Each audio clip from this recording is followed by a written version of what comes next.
সব পাওয়া যায়। দেখো লোক, দেখো কি পরিমাণে লোক, দেখো অবস্থা হয়েছিল কি পাওয়া যায় না। দেখো সব পাওয়া যায়, দেখো সব জিনিসটা এখানে আছে। দেখো লেবু 2 টাকা পিস, দেখো শশা 10 টাকা কিলো, 50 টাকা করে দেখো কিলো। দেখো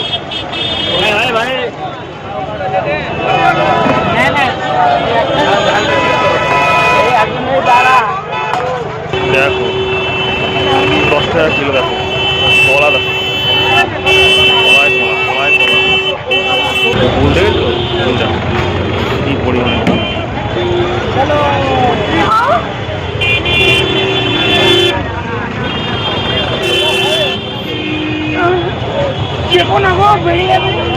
বেল দেখো 10 টাকা পিস।